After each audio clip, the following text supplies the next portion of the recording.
പാലിൻ Jose Pereira AJP ആണ് സംസാരിക്കുന്നത്. അപ്പോ എനിക്കെതിരെ വന്നൊരു വീഡിയോ ലിപ് ലോക്ക് സീക്വൻസ് ഉണ്ട്. എനിക്കെതിരെയും ഞാനും ആറട്ടണ്ണനും കൂടി ലിപ് ലോക്ക് ചെയ്യുന്ന രംഗം. അത് AI ടെക്നോളജി ഉപയോഗിച്ച് ഫേക്ക് ആയിട്ട് മോർഫ് ചെയ്ത് ഫുൾ ഡ്രസ്സിലെ വീഡിയോയാണ്. പക്ഷെ അത് AI ടെക്നോളജി ഉപയോഗിച്ച് മോശമായിട്ട് ചിത്രീകരിക്കുന്ന സീക്വൻസ് ആണ് കാണിച്ചിരിക്കുന്നത്. ഞാൻ ആറട്ടണ്ണൻ തമ്മിൽ ലിപ് ലോക്ക് ചെയ്തിട്ടില്ല. ഞങ്ങൾ അങ്ങനെ ചെയ്യേണ്ട ആവശ്യമില്ല. പരസ്പരമാണ് നിങ്ങൾ തമ്മിൽ കെട്ടിപ്പിടിക്കുന്നത്. ഗേ ബന്ധമല്ല.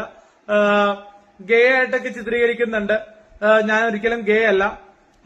അതിപ്പോ ആൾക്കാരിലേക്ക് എത്തിക്കുന്നതാണ്. സന്തോഷ് വർക്കിയായിട്ടുള്ള വീഡിയോയില് കാണിക്കുന്ന രംഗം ആദ്യം നിൽക്കുന്ന സീക്വൻസ് ശരിക്കും ബ്ലഡി നൈറ്റ് സീക്വൻസിൽ ഒരുമിച്ച് അങ്ങോട്ടും ഇങ്ങോട്ടുള്ള കോംബോ ഉണ്ടായിരുന്നു. പക്ഷെ അത് എഡിറ്റ് ചെയ്തിട്ട് ലിപ് ലോക്ക് ചെയ്യുന്ന രംഗം അത് തീർത്തും പൊട്ടത്തരമാണ്. നിഷ PS പ്രസൻസ് റിലീസ് ചെയ്ത ഒരു ഷോർട്ട് ഫിലിമാണെന്ന് ബ്ലഡി നൈറ്റ്. നമ്മൾ വിനീതേട്ടൻ ഡയറക്ട് ചെയ്ത വർക്കാണ്. ഷോർട്ട് ഫിലിം ആയിരുന്നു. നല്ല രീതിയിൽ അത് ചൊല്ലി കുറെ വിവാദങ്ങൾ ഉണ്ടായിരുന്നു. പിന്നെയും വിവാദങ്ങൾ ഉണ്ടാക്കാൻ വേണ്ടിയാണെന്ന് തോന്നുന്നു ഇങ്ങനത്തെ സീക്വൻസ് ഒക്കെ. ആറാട്ടണ്ണൻ ലോകം എന്ന ഗ്രൂപ്പുകാരാണ് ഇത് ചെയ്യുന്നതാണ് എനിക്ക് കിട്ടിയ ഇൻഫർമേഷൻ. എത്രത്തോളം വ്യവസ്ഥയുണ്ടെന്ന് പോലീസ് അന്വേഷിക്കുക. ആറാട്ടണ്ണൻ നാളെ തന്നെ കംപ്ലൈന്റ് കൊടുക്കാൻ പോണെന്നാണ് കേട്ടത്. അപ്പോൾ എന്തായാലും അതിനെതിരെ നിയമ നടപടി എടുക്കും. കാരണം സോഷ്യൽ മീഡിയ സ്പ്രെഡ് ചെയ്യുന്ന എന്റെ പെരേരയുടെ ലിപ് ലോക്ക് വീഡിയോ വ്യാജമാണ്. AI മിസ്യൂസ് ചെയ്തിരിക്കുകയാണ്. നമ്മളെ ടെക്നോളജി മിസ്യൂസ് ചെയ്യുന്നു. ഇവർക്കെതിരെ കേസ് കൊടുക്കാൻ പോവുകയാണ്. സോഷ്യൽ മീഡിയ സ്പ്രെഡ് ചെയ്യുന്ന എന്റെ പെരേരയുടെ ലിപ് ലോക്ക് വീഡിയോ വ്യാജമാണ്. കേസ് കൊടുക്കാൻ പോവുകയാണ്. എനിക്കത് 7 ദിവസം മുമ്പ് ഉണ്ടായ ഒരു ഇഷ്യൂ ആണ്. ഇവരെന്ന് പറയുമ്പോൾ രണ്ടുപേര് ആ തിയേറ്ററിൽ വന്നിരുന്നിങ്ങനെ നടക്കുകയും കുറച്ച് സിനിമാ സംബന്ധമായ കാര്യങ്ങൾ സംസാരിക്കുകയും അഭിപ്രായം പറയുകയൊക്കെ ചെയ്യുന്നതേ ഉള്ളൂ.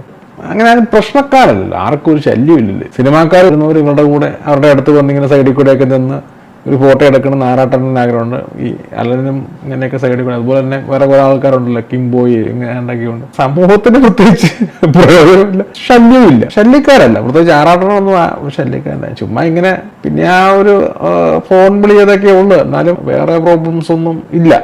ഇവർക്കെതിരെ ഇങ്ങനൊരു വളരെ മോശം ഇവരായതുകൊണ്ട് ഇത് പ്രശ്നമാകത്തില്ല എന്നുള്ള കരുതിയായിരിക്കും ചിലപ്പോൾ ഇത് ചെയ്യുന്ന. ആറാട്ടണ്ണൻ പോലീസിന് കേസൊക്കെ കൊണ്ടു കൊടുത്താലും നേരത്തെ എന്തൊക്കെയോ പുള്ളി തല്ലാൻ ഒന്നും ആയില്ലല്ലോ. ഇപ്പൊ അവർ കണക്കൂട്ടുന്ന ഇവർക്കെതിരെ എന്ത് ചെയ്താലും പോലീസ് കേസെടുക്കില്ലെന്നും ഇനി കേസെടുത്താൽ തന്നെ അന്വേഷണമൊക്കെ കണക്കായിരിക്കുമെന്നും ഒക്കെയാണ് ഇവർ കരുതുന്നത്. വളരെ മോശമാണ് ഈ ഒരു പ്രവണത. ഇതുപോലെ ഡീപ് ഫേക്ക് വീഡിയോസ് ഉണ്ടാക്കാൻ വേണ്ടി പറ്റിയ ആപ്ലിക്കേഷൻസ് ഉണ്ട്. അടുത്തായിട്ട് നിൽക്കുന്ന ഫോട്ടോ കൊടുത്തു കഴിഞ്ഞാൽ ഇവർ ഇതുപോലെ ക്രിയേറ്റ് ചെയ്ത് പുറത്തോട്ട് വിടും. ആർക്ക് വേണമെങ്കിലും ജീവിതത്തിൽ ഇതുപോലത്തെ പണി പ്രതീക്ഷിക്കാവുന്നതാണ്. ഇപ്പം വേറെ രാജ്യങ്ങളിൽ നിന്ന് ഓപ്പറേറ്റ് ചെയ്താലും എന്നിട്ട് സോഷ്യൽ മീഡിയയോട്ട് വിട്ടാലും മതിയല്ലോ. വളരെ മോശമാണ് ഇങ്ങനെയൊക്കെ കാണിക്കുന്നത്. ഇപ്പൊ എല്ലാവർക്കും അറിയാം എന്നൊക്കെ പറഞ്ഞാലും എന്തിനാ മറ്റുള്ളവരെ ഇൻസൾട്ട് ചെയ്താൽ ഇവരായതുകൊണ്ട് ഇതിനെ ഇങ്ങനെ എടുക്കുന്നത് ചെയ്യുമ്പോൾ അവർക്ക് മാനസികമായ ബുദ്ധിമുട്ടുണ്ടാകും. ഒരു മരണമോ എല്ലാം കൊണ്ടുപോയി ആരും സമാധാനം പറയും. തമാശയ്ക്കായി ചെയ്യുന്നു വന്നിട്ട് കാര്യമില്ലല്ലോ. ഇതൊക്കെ ഒരു തമാശയായിട്ട് കണക്കൂട്ടാൻ വലിയ ബുദ്ധിമുട്ടാണ്. കണ്ടുപിടിക്കുക വെച്ചാൽ വലിയ പ്രയാസം. ഇവരിപ്പോ ഏത് രാജ്യത്ത് നിന്ന് ഓപ്പറേറ്റ് ചെയ്തിരിക്കുന്നത്. ഈ ആറാട്ടണ്ണൻ അലൻ ജോസ് പെരേരയൊക്കെ ആ ഓൺലൈൻ മീഡിയാസ് ഇവരെ ഇങ്ങനെ പൊക്കെ പിടിച്ച് നടക്കുന്നത്. അവർക്കൊരു കണ്ടന്റ് ആക്കാൻ വേണ്ടിയാണ് അവര് ഇവരെ കൊണ്ട് നടിമാരെ കൊണ്ട് സംസാരിപ്പിക്കുകയും. ആക്ടർമാരെ നോക്കുമ്പോൾ ഇവർ അവിടെ തന്നെ കൊണ്ടുപോയി ഇവരോട് എന്തെങ്കിലുമൊക്കെ സംസാരിച്ച് ചെയ്യുമ്പോൾ ഷൈനികം ആറാട്ടണ്ണനെ കൊണ്ട് അയാളെ പടം പ്രൊമോട്ട് ചെയ്യാൻ നോക്കിയില്ല. അങ്ങനെയൊക്കെ കൊണ്ട് ഓരോന്ന് നടക്കുന്നുണ്ട്. ആദ്യം ഇവർക്ക് പൈസ ഇല്ലായിരുന്നു. ഇപ്പൊ അവർക്ക് ഒരു പടത്തിന് അഭിപ്രായം പറഞ്ഞതിനായിട്ട് 2000 രൂപ 3000 രൂപ കിട്ടുന്ന ആറാട്ടണ്ണൻ കഴിഞ്ഞിടയ്ക്ക് പറയുന്നുണ്ടായിരുന്നു. 5 മാസം മുമ്പുള്ള പിടിക്കഥയും കേട്ടാൻ ജീവിക്കാൻ വേണ്ടി ഒരു തത്രപ്പാടാണ്. അവരെ ഇങ്ങനെ ദ്രോഹിക്കേണ്ട ആവശ്യമില്ല. ഫിലിം ഇൻഡസ്ട്രി പോലെ ഒരു പാരലൽ വേൾഡായിട്ട് അവരങ്ങ് പോവുകയാണ്. ചില ഗ്രൂപ്പുകളൊക്കെ ഉണ്ട് ഇങ്ങനെ ആറാട്ടണ്ണനെ വെച്ചുകൊണ്ട് തന്നെ. ആറാട്ടണ്ണന്റെ പേര് തന്നെ അക്കൗണ്ടിൽ എത്രയാണെന്ന് പറയാം. തമാശയ്ക്ക് വേണ്ടിയേക്കും. തമാശ അവസാനം സീരിയസ് ആകുന്ന ഒരു സമയം വന്നു കഴിയുമ്പോൾ പിന്നെ അവസാനം കരയേണ്ടി വരും. അമിതമായാൽ അമൃതം വിഷമാണ്. വീഡിയോ ഇഷ്ടപ്പെട്ടെങ്കിൽ ലൈക്ക് ചെയ്യുക, ഷെയർ ചെയ്യുക, സബ്സ്ക്രൈബ് ചെയ്യുക. Okay, bye, take care.